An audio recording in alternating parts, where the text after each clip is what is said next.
Good morning. Welcome to another episode of College Coffee Talk. I'm Andy Lockwood. Pearl Lockwood is on special assignment with our daughter at a doctor's visit. So I'm flying solo here.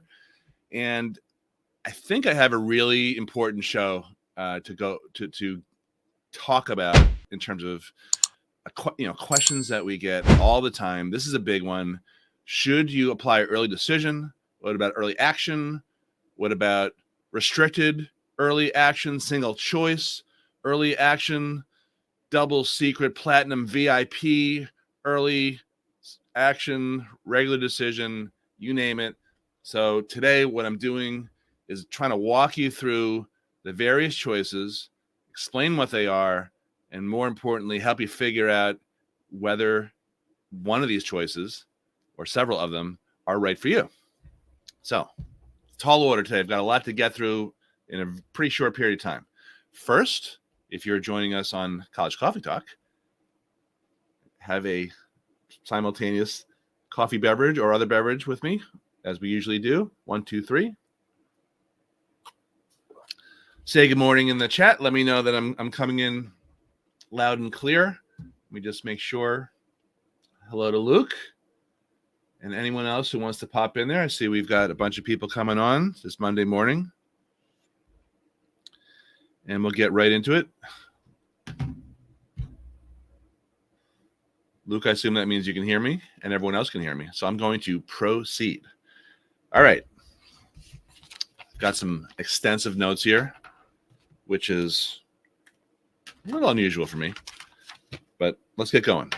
All right. So for those of you who have not yet been initiated into the wacky world of college admissions acronyms, early decision, ED, is the one that is considered binding, meaning that if a college admits you early decision, you have to go.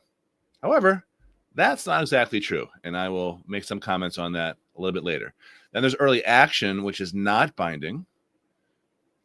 Each college has different deadlines. Not every college offers early action. Not every college offers early decision. Then there's regular decision, which generally is sometime in January, those deadlines. But again, every deadline for every college varies. Then there's something called early decision 2, which generally is also in January. And I'll talk a little bit about that too. So here's the deal. For early decision, let me start off with that one. Why is it even offered? It's probably not what you were thinking, the reason behind it. The reason is that it benefits admissions officers. If they can lock up, 40%, 60%, whatever of their class of admits then in December, then they can avoid sweating it out in the beginning, in the middle of the spring. It's designed to help give more certainty to college applicants also, because it does take some stress off them. So a lot of early decision deadlines are November 1, November 7, November 15th. And generally, you're supposed to hear back about a month later, usually before December 15th. But again, deadlines and response times vary. So if you're thinking about, okay, I have a college I've been lusting after, I want to give it the best shot that I can possibly give it in terms of my application. I don't want to have any regrets. I get one early decision chit, you've one opportunity to apply early decision, then that's typically a reason why people will use that early decision option. I want to tell you a little bit more behind the scenes about early decision, though.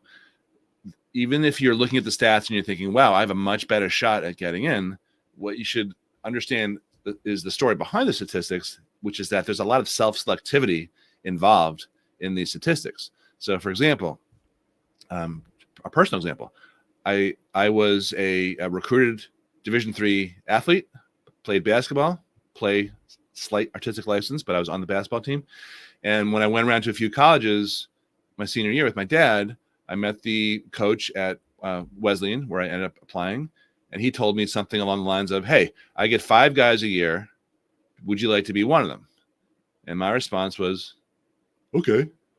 So I applied early decision, because for any coach to stick their neck out for you, or a professor's kid, or if you're a legacy somewhere, any type of special situation, generally those are early decision options, because someone, who's writing a letter, a trustee or something, or a basketball coach, they don't want to stick their neck out for you unless you're committed to going.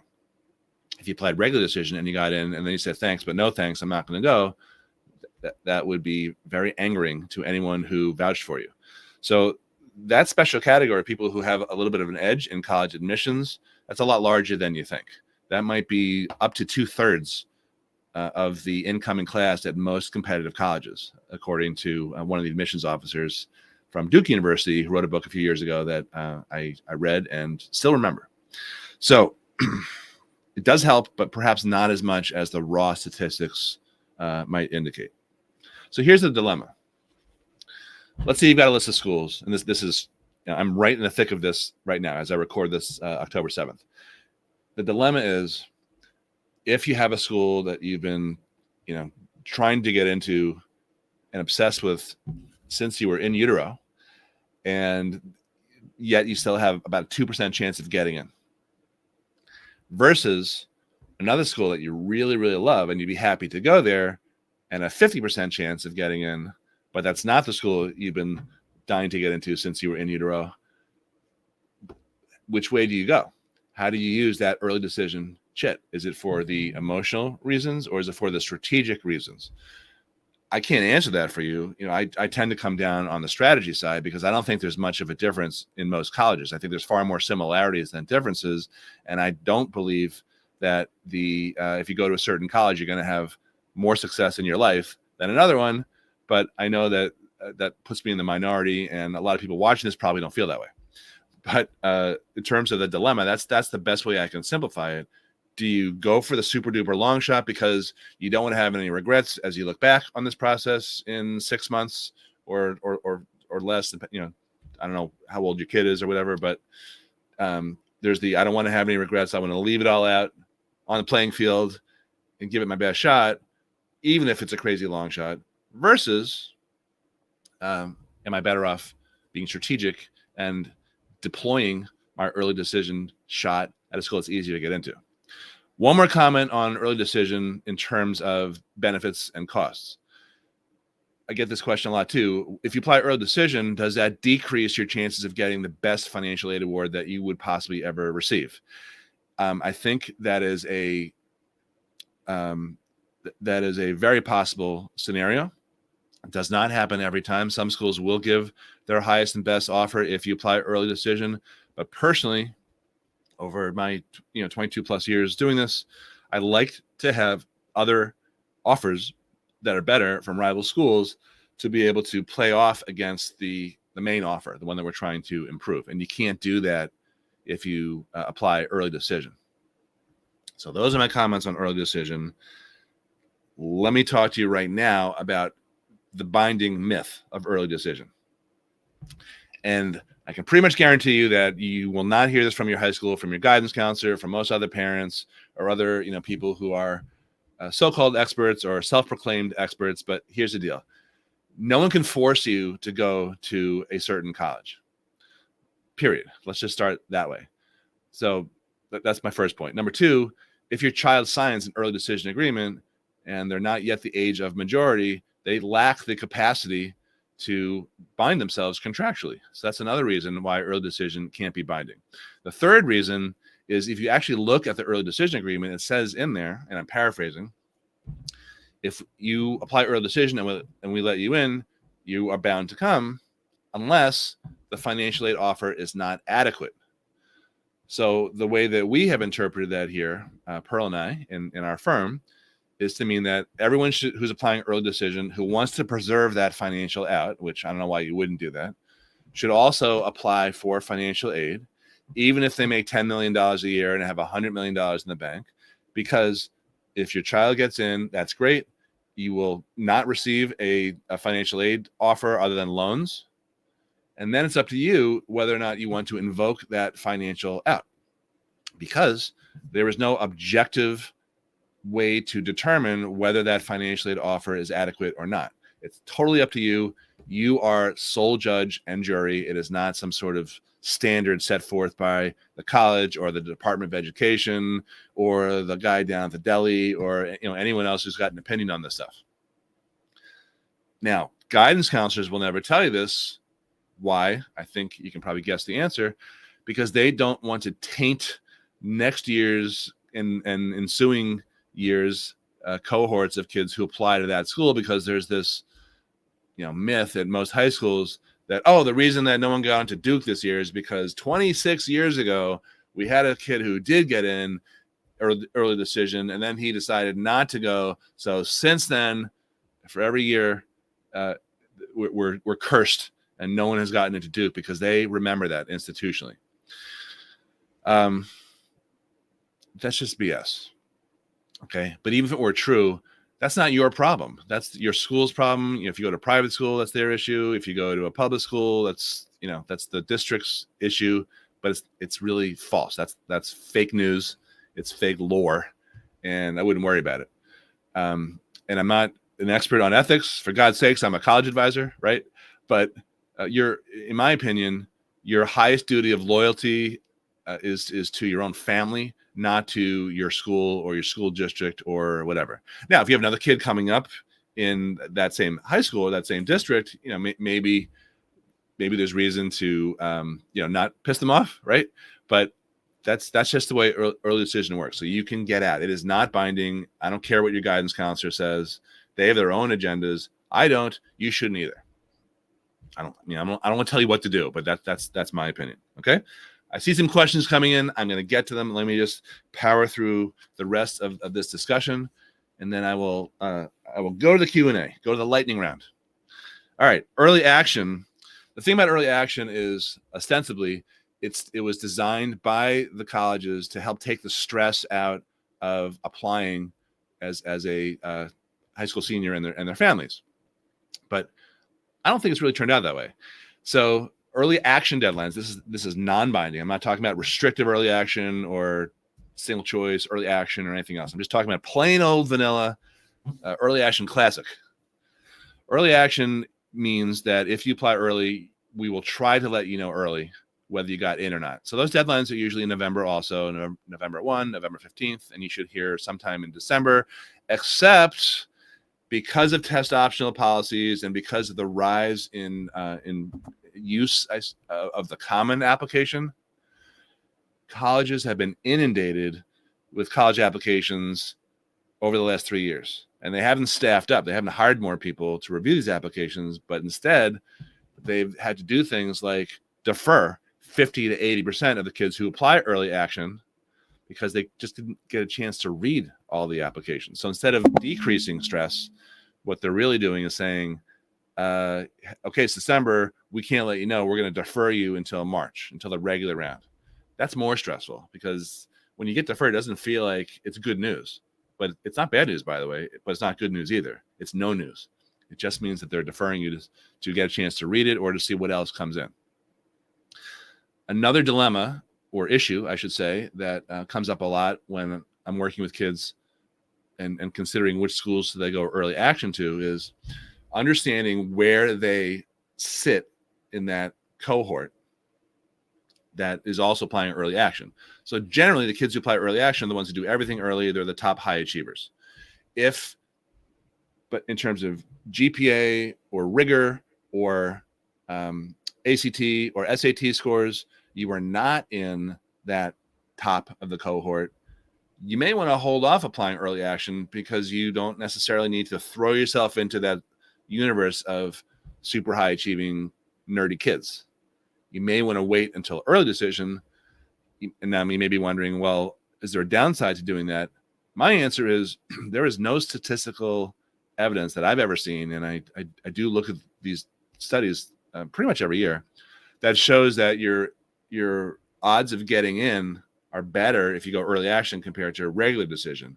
And I also don't really believe, for the same reasons, I haven't seen evidence of it, that if you apply early action, you have a better shot at getting merit aid or need-based aid. So there's no harm in not going early action. This time of year, I know several kids who are taking one last gasp 11th hour Hail Mary shot at the SAT or the ACT, and those results may or may not get to the early action colleges before their deadline. So in that case, what you have to be aware of is maybe that college will not accept any later submitted, post-deadline submissions of the SAT or ACT. Some do. Most do not. So that's another factor that goes into deciding, A, should I apply early action or not? And B, if I should apply with my scores now versus hopefully an improved score in a few weeks. So you want to, if that's your scenario, you want to definitely check that out with an email to admissions to ask them whether they will consider SAT or ACT scores submitted post the early deadline. Most of them don't, but I was talking to a client this past weekend, and they're applying to a very competitive school, and the ACT is not quite where it needs to be. And I said, check this out. And the school replied, yeah, we will consider them after the fact. Even though the website said we may not consider post early action deadline submissions. So it's always worth checking that out. All right. Who is with us here? Janine, Elizabeth, Pearl, wishing me a happy anniversary. Same to you, Pearl. Nene, couple of questions there. All right, good. So pop your questions in if you have them about anything I'm talking about here, or just anything in general for college, whether you're watching this live or you're watching this on one of the other social platforms like YouTube or Instagram or TikTok or any of those things, because we do monitor the comments, even if you're watching this on distant replay, and we will respond as soon as we can. All right, moving right along. Let me just check my my list here. Okay, what about restricted early action? So there's a few different types of restricted early action. I don't think I should go through all of them because it gets a little bit too confusing, but restricted early action is basically the same thing for the most part as early decision, meaning that if they let you in, then you're going to attend. Now, for early decision, you can choose one school to apply early decision to, and you can still put in applications anywhere else. You can apply to another 19 colleges or more if you're sadistic. Restricted early action usually is along the lines of, okay, you can apply to us, restricted early action, and one other school, not a private one, but a state university. That's an example of the most common restricted early action, but generally treated the same way as early decision binding. Okay, what about early decision 2? ED2. It's like a movie. ED2, this time it's personal. Early decision 2 is an answer, a clever answer, and a clever way to manipulate insecure kids. A prime example is Tulane University. Sorry if I'm offending anyone, but they're notorious for this. What they've decided to do is sometime in the middle of December, maybe the beginning of December, they start blast emailing everyone who applied early action, suggesting, hey, if you flip your early action application to early decision 2, you have a much better chance of getting in and getting money. And they're doing this right around the time when kids start to hear about getting denied at their early decision 1 schools. So they're feeling vulnerable. They can't talk to their guidance counselors at their high schools because most of them are on school break at that point. So it's a little used car salesman-y, in my opinion, in terms of a tactic. But many schools offer early decision 2, and that's designed to pick up the kids who were denied from early decision 1 to encourage them to apply early decision 2. Does it help? I very rarely come across any type of evidence that early decision 2 helps more or less than early decision 1. I think early decision 1 is the most helpful. I don't think there's any harm in applying early decision 2 because you can get out of that the same way you can get out of early decision 1. So by all means, if there is a school that's a runner-up on your college list, on your depth chart, and you don't get in early decision 1, but you've already applied to that school, you can flip your application to ED2 for the most part, Or if you haven't applied to that school at all, you can apply early decision too. Those deadlines are usually right around the regular decision deadlines, meaning the beginning of January. And you should find out, I think you find out for the most part before everyone who applied regular decision finds out, which is generally March or April. All righty, regular decision. I don't think I have much to say about regular decision other than that's the way most people apply. I have a lot of clients now who are applying regular decision in the middle of October here, and their deadlines aren't until January. There's no harm, no foul, but it's not a race. For any of these deadlines, you don't get extra brownie points if you apply a lot earlier for the most part, unless you're talking about a school that has rolling decision, which is not the topic today. There's a few other exceptions. Wake Forest really likes kids to apply way before the November 1 early decision deadline. I've had kids in the past get in before the actual November 1 deadline because they submitted their applications over the summer. So that's just an anomaly, but think about that if you have someone who's interested in that college. But generally, I treat regular decision the same way as I treat early action. And that concludes today's mini lecture, and I'm going to the questions. Okay, and then we'll wrap up here. Okay, good morning, Janine, Luke. Elizabeth asked about REA. Yes, asked and answered, Elizabeth. No. If you get denied early decision and go back into the pool of applicants, are you less likely to be considered for regular decision? It actually doesn't work that way. If you're denied early decision, you're denied in perpetuity, at least for that year. You can reapply next year if you want to transfer or something, but that's it. You don't get if you get deferred, that's the scenario you're talking about. But denied, it's it. It's over. Game, set, match. All right, Nene, how long do you have? Am I pronouncing your name right? Nine, maybe. How long do you have to accept early decision? Do you have time to see if your regular decision choices to come back with possible acceptances or financial awards? You don't. So the typical timeline is you hear back whether you're admitted in the middle of December by the 15th, and they usually give you 2 weeks or so or 4 weeks to commit to decide whether or not you're going there, to inform them.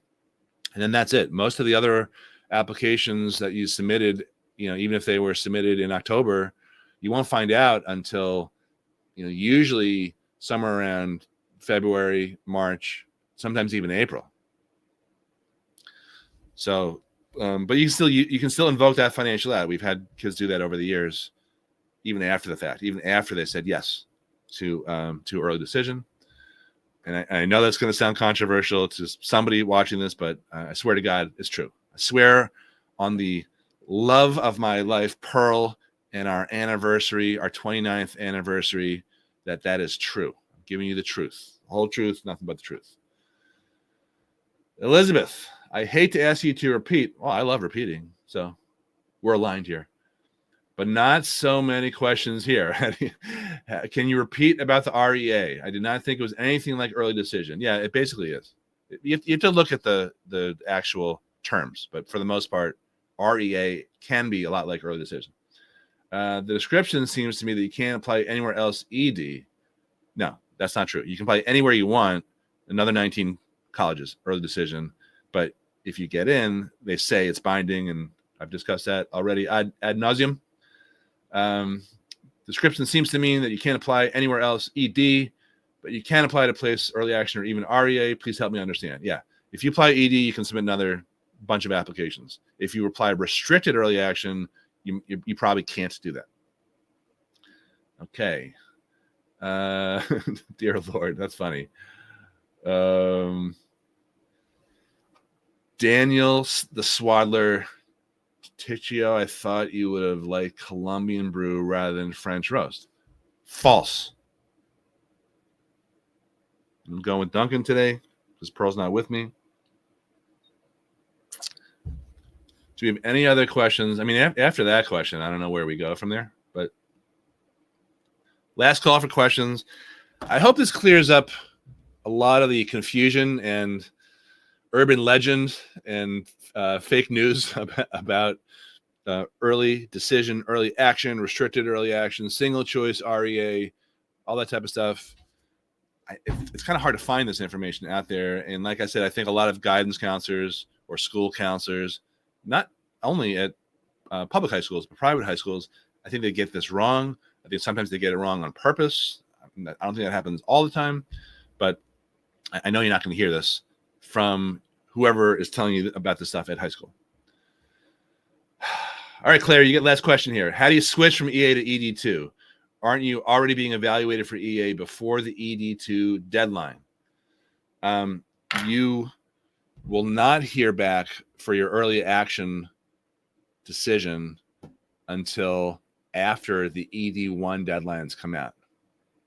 And what I said before was a lot of the, like the Tulane, a lot of those colleges start bombarding you with this, with these offers, quote unquote, to flip your application in the beginning of December. And you wouldn't do that if you hadn't heard back from your early decision one school, but that's when they start doing it. And then December 13th, that's your option. You got to do it now. It's this high pressure situation.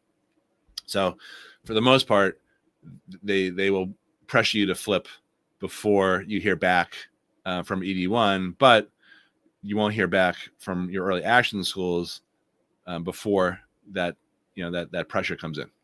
And like I said, most of the EA actions, you don't hear back in December for most of them at most schools. We'll see what happens this year. It could be a totally different ballgame, but I don't think so.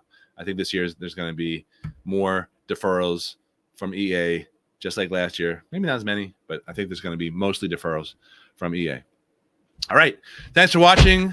Love doing these shows. Pearl will be back next week, I think.